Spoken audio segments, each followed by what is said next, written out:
Welcome to Lovely Storyland Folktale channel. Please check the page for part 1. Subscribe and like for more amazing stories. Thank you for your support. One morning as Pamela stepped outside, she saw Kemy already dressed, her face twisted in its usual angry expression. "You're not on vacation, oh. Look at the time you're waking up," Kemy shouted, her voice filled with irritation. "Now I have to go to the market late because of you. You think this house is your playground, lazy girl." Pamela, her head lowered, whispered, "I'm sorry, Auntie." Kemy scoffed, rolling her eyes. "Is there any time you won't be sorry? I'm tired of hearing it. Do you even know how much favor I'm doing you by keeping you here? Everyone rejected you. Even your own parents." Pamela's heart sank even further. The words stung like poison, but she had no strength to fight back. She stood there, silent, as Kemy continued to praise herself for her supposed kindness, claiming that no one else wanted Pamela and that she should be grateful for even having a roof over her head. One afternoon, Kemy sent Pamela to the market to buy gari. Walking through the busy stalls, she suddenly realized she had lost the money. Panic washed over her. How could she return home without the gari or the money? It was getting late, and as the sun set, the rain began to pour. Pamela took shelter in a small corner of the market, cold and scared. Eventually she fell asleep. A gentle voice woke her. "What are you doing here, young girl?" Pamela opened her eyes to see a woman standing over her, her face soft and kind. "My name is Kamsi," the woman said. "Come with me. You can't stay out here in the cold." Pamela hesitated but, desperate for warmth and kindness, followed Camsy to her home. Pamela walked into Camsy's house, feeling like a heavy burden had finally been lifted from her shoulders. She moved slowly, her body tired from walking for hours under the scorching sun. Camsy, with a warm smile, pointed her towards the bathroom. "You should clean up first," Camsy said softly. Pamela nodded, her legs shaky as she entered the small bathroom. The cool water from the shower hit her skin, washing away the dirt and sweat of the long day. It felt like she was shedding the sadness that had weighed her down for so long. When she stepped out, she felt different, refreshed, almost like a new person. She put on the clean clothes Camsy had given her, and for the first time in a long while, Pamela looked at herself in the mirror and smiled. As she stepped back into the room, Camsy was waiting for her with a bowl of steaming rice. The smell filled the room, making Pamela's stomach rumble loudly. Without wasting a second, she sat down and started eating like she hadn't seen food in days. Each bite was fast, hurried, and filled with desperation. Camsy watched her, a look of pity in her eyes. "Do you want more?" Camsy asked after a while, her voice soft, as if she didn't want to startle Pamela. Pamela, her mouth still full, nodded eagerly. Camsy gave her another plate, and once again, she devoured it like someone who feared the food might disappear any second. When she finished, her breathing was heavy, but for the first time in weeks, her stomach was full. After the bath and food, Pamela felt a small sense of relief. Camsy was kind to her, something she hadn't experienced in a long time. But little did Pamela know, this new chapter of her life would take her from one nightmare to another. Camsy leaned back in her chair, her arms crossed as she looked at the girl sitting before her. "What's your name, beautiful girl?" Camsy asked, her voice gentle but curious. Pamela wiped her mouth and sat up straight, her eyes dropping to the floor. "My name is Pamela. How did you end up in such a bad state? Where are your parents?" Camsy's voice had a new edge of concern, but her eyes stayed fixed on Pamela, reading every small movement. Pamela sighed deeply, her hands shaking slightly. "I lost my parents 2 years ago. Since then, I've been living with my auntie, my mother's sister. She sent me to buy gari in the market, but I lost the money." Her voice cracked with fear. "I was too scared to go back without the gari. Or the money." Camsy's eyes softened. "I'm so sorry, my dear," she whispered. "My name is Camsy, as I told you. Do you want to go back to your auntie? I can give you the money." Pamela shook her head quickly, her eyes wide with fear. "No, ma. Please, can I stay with you? Her voice was almost a plea, filled with desperation. Kamsi looked at Pamela, her mind racing. She had never lived with anyone before, especially not a younger girl. It felt strange, but something in Pamela's eyes made her hesitate. Maybe, Kamsi finally said, smiling softly. Let's see how things go. To Pamela, staying with Kamsi felt like a dream come true. After the harsh life with her auntie, this new place felt like a paradise.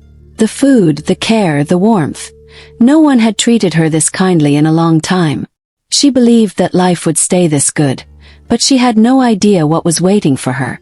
The saying, from frying pan to fire, would soon become her reality. Kamsi, a beautiful woman with long hair and glowing brown skin, was known in the town for her charm and elegance. She owned a small salon down the road, where she spent most of her days making money. But the salon wasn't her only source of income. At night, Kamsi had other ways of earning money, by meeting wealthy men who paid her for her time and company. Sometimes she booked fancy hotel rooms for these meetings. Other times, the men visited her house. It was because of this secret life that Kamsi had been unsure about letting Pamela stay. She didn't want anyone seeing too much of her personal life. As days passed, Pamela began to notice the strange men coming in and out of Kamsi's house. At first she was confused, but soon it became clear.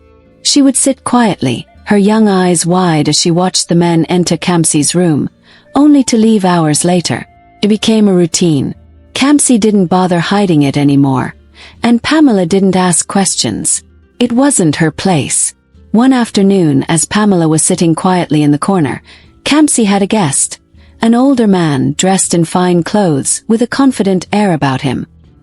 His name was Al-Haji, one of Kamsi's most frequent visitors. After a few drinks, Al-Haji leaned back in his chair, eyeing Pamela with interest. "I see a girl in your house, Kamsi," Al-Haji said, his voice low and filled with intent. "I think I like her." Kamsi's heart skipped a beat. "No, Al-Haji," she said quickly. "She's just a small girl. Not your type." Al-Haji chuckled, leaning closer. "The smaller the better," he said with a sly grin. "I'll pay double what I usually give you." Kamsi looked at the money Al-Haji pulled from his pocket, more than she had ever seen at once. Temptation was too strong. She hesitated, her mind racing. Then, with a slow smile, she took the money. That was the moment Pamela's life took a dark turn. What started with Al-Haji soon spread to others. Kamsi realized that she could make much more money by giving Pamela to these men, and they were more than willing to pay. Pamela became nothing more than a tool for Kamsi's newfound wealth, used and discarded without thought. For Pamela, each day became a nightmare. She was forced to sleep with men old enough to be her great-grandfather. She cried every night, her tears soaking the pillow, but no one listened. Kamsi, on the other hand, was happier than ever, counting money every day, oblivious to the pain she was causing. Pamela's world had truly gone from bad to worse. One day, Pamela stood in front of the small mirror in Kamsi's house, staring at her reflection. Her heart pounded in her chest as thoughts raced through her mind. "I can't do this anymore," she whispered to herself, her voice trembling. The weight of the life she had been forced to live was crushing her, and she knew she had to escape. The decision felt both terrifying and empowering. That morning, when Kamsi left for her salon, Pamela wasted no time. With shaky hands, she packed the few belongings she had into a small bag. Her heart raced with fear, but she didn't look back. Each step she took away from Kamsi's house felt like she was breaking free from invisible chains. She didn't know where she was going, but anywhere was better than where she had been. As the sun set and darkness began to creep in, Pamela found herself wandering through unfamiliar streets. The neon lights of a nearby building caught her eye. She soon realized she was standing outside a brothel. She paused, unsure of what to do, but the sound of laughter and music coming from a club next door drew her in. Curiosity, and perhaps desperation, pushed her through the doors. Inside, the air was thick with the smell of alcohol and sweat. People danced wildly, their faces lit up with joy and excitement. Pamela felt a strange mix of envy and confusion. How could they be so happy? She had forgotten what happiness even felt like. As she moved through the crowd, a girl with bright, lively eyes caught her attention. She was sitting at the bar, her long hair cascading down her back. The girl noticed Pamela and smiled warmly. "Hey there, Cece. You look new here." Pamela hesitated for a moment, but something about Cece felt safe. "I'm Pamela," she replied softly. Cece smiled wider, patting the seat next to her. "Come sit with me. You look like you could use a friend." Pamela sat down, feeling a small sense of relief. She had no idea where she was or what she was doing, but at least she wasn't alone. Cece seemed kind, and Pamela was desperate for kindness. As the night went on, Cece invited Pamela to stay at her small house nearby. It wasn't much, but it was cozy, and for the first time in what felt like forever, Pamela felt like she had a place to rest without fear. As they sat together, Cece began to talk about the life she lived. "You see, Pamela," Cece began, her voice calm but serious, "we all work for Madam Kate. She runs this whole place, the brothel, the club, everything. The deal is simple. She takes 60% and we keep 40. The more men you sleep with, the more money you make. That's how it works here."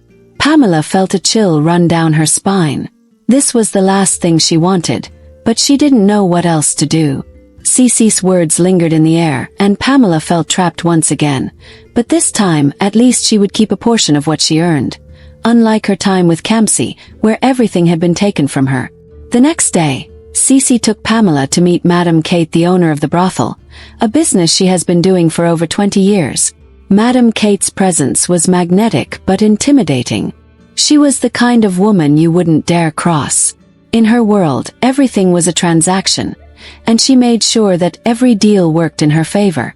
Madam Kate was a striking figure, the kind of woman who commanded attention the moment she walked into a room. She was tall, with a strong build that gave off a sense of authority.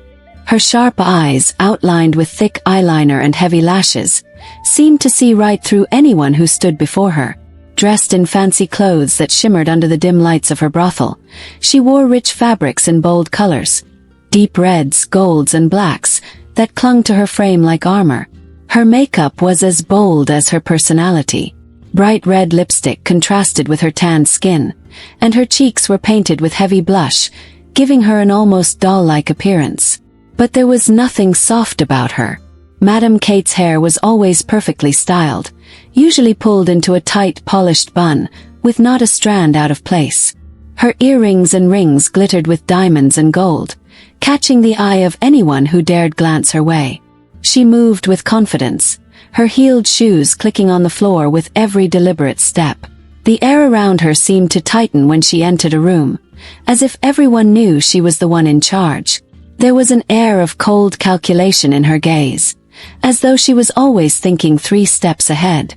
Though she smiled often, it was the kind of smile that didn't reach her eyes, a smile that promised business, not kindness. "Did Cece tell you the rules?" Madam Kate asked, her voice firm. "Yes, Ma," Pamela replied, her heart thudding in her chest. Madam Kate leaned forward, a small smile playing on her lips. "Good. But I'll tell you myself. This isn't bad work, girl. Look around. Do you see all these beautiful girls? They're here because they know it's a good deal. I make men in this town happy, and they pay well for it. Married, single, rich, poor, it doesn't matter. Everyone wins. You give me my cut and you keep yours. It's all about fun and profit. Understand?" Pamela nodded, though her mind was screaming. "Yes, Ma," she said quietly. That night, Pamela began her new life. She dressed in tight, revealing clothes, her heart heavy with dread. She stood outside the brothel, waiting for the men to come, and they did.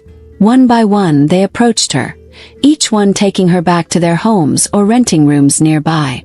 Each time, she handed the money to Madam Kate, who would then give her the agreed 40%. At first, Pamela felt numb, her mind refusing to accept what she was doing. But over time she became used to the routine. The brothel became her world, and she found herself trapped in it. She made new friends like Cece, and the men who came to her became just faces, blurring into one another. She began to think that maybe this was her fate, the only life she could ever have. But deep inside, a small part of Pamela still dreamed of something more. She couldn't imagine what life outside the brothel would look like anymore, but she hoped, somewhere, somehow, that she might escape this nightmare and find happiness again. One night, a young man walked into the brothel, his eyes scanning the room until they settled on Pamela. He was different, quiet, almost unsure. When he approached her, there was none of the usual flirtation or boldness she was used to. Instead, he simply asked, "Will you come with me?" Pamela raised an eyebrow, puzzled, but agreed. It was late, and she assumed the night would play out like so many others. As they entered the hotel room, the familiar scent of cheap air fresheners and dim lighting greeted her. Without thinking, Pamela began to undress, preparing for the usual routine. But before she could remove her top, the young man held up his hand. "Wait," he said softly. "I didn't bring you here for that." Pamela froze, her heart skipping a beat in confusion. She had never been in this situation before. "What do you mean?" she asked, her voice filled with disbelief. The man sat on the edge of the bed, running his fingers through his short hair as he sighed.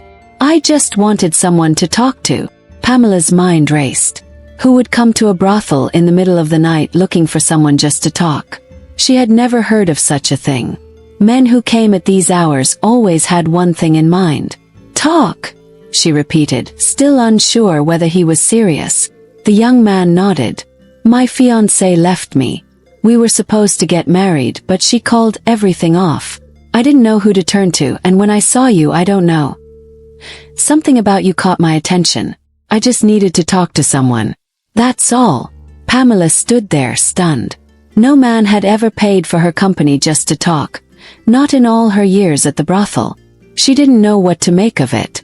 "Well," she said cautiously, "I hope you understand that I still expect my payment by the end of this." The man chuckled softly. "Of course I'll pay you. Don't worry." Reluctantly, Pamela sat down beside him, and what followed surprised her even more. They talked and talked. The young man, Jide, opened up about his heartbreak, sharing his pain and frustration. Pamela listened not because she had to, but because, for the first time in a long while, someone was treating her like a person, not just an object. As the night wore on, their conversation flowed effortlessly. Jide's kind words and gentle smile made Pamela feel something she hadn't felt in years, appreciated. By the time the first light of dawn crept through the window, they had exchanged numbers. As Pamela gathered her things, Jide smiled warmly at her. "I really enjoyed talking to you," he said. "You're smart, you know that. You can hold a conversation and you've got this strength about you. I'm surprised someone as intelligent as you would be at a place like this." Pamela paused, unsure how to respond. She had never been complimented like that before, not by a man who genuinely meant it. "Thanks," she said, feeling a little awkward. "I appreciate it. And thanks for the money. I'm sorry about your fiancé, but I'm glad I could help, even if it was just talking." Jide's eyes softened. "Tell me about yourself, Pamela. You're so beautiful and smart. Did you go to school? What's your story?" For a moment, Pamela's heart tightened. She wasn't ready to bare her soul to anyone, not yet. She had built walls around herself, and she wasn't about to let them crumble so easily. "I'm not ready to talk about my life," she said, her voice firm but gentle. Jide nodded, respecting her boundaries. "That's okay. Whenever you're ready, I'll be here. See me as your friend from now on, all right?" Pamela stared at him, unsure of what to think. He seemed genuine, but she couldn't let her guard down, not now. Mixing personal feelings with her work could be dangerous. She gave a small nod, and they parted ways. Over the next few days, Jide kept his word. He would visit Pamela, sometimes just for a chat, other times they would talk on the phone for hours. Their conversations became a regular thing, and soon everyone around Pamela began to notice. The other girls at the brothel started referring to Jide as Pamela's customer, though it was clear he was unlike any of the others. Pamela couldn't quite figure out why Jide kept coming back, but something inside her couldn't help but be drawn to him. Yet, a part of her remained cautious. She had been through too much to let herself get attached. Still, with every conversation, a tiny flicker of hope sparked inside her. A hope she wasn't sure she was ready to believe in just yet. Late one night, Pamela's roommate, a slender girl with a sharp tongue, eyed her curiously. "Pam," she said, leaning closer, her voice low and teasing. "Don't tell me my mind is right. You're falling for this Jide guy, aren't you? You are in love, right?" she said, smiling. Pamela, sitting on the edge of the bed, laughed softly and waved her hand dismissively. "You should know me better by now," she said with a playful smirk. "I don't fall in love. I'm just after my money, that's all." Her roommate raised an eyebrow, her lips curling into a sly grin. "That's what I thought too. But from what I'm seeing, I'm starting to feel different." Pamela's smile faltered for a split second, but she quickly covered it up. "No, my dear friend, I cannot lose guard. You know me better than that." Her roommate shrugged, eyes twinkling with suspicion. "Okay, oh, if you say so.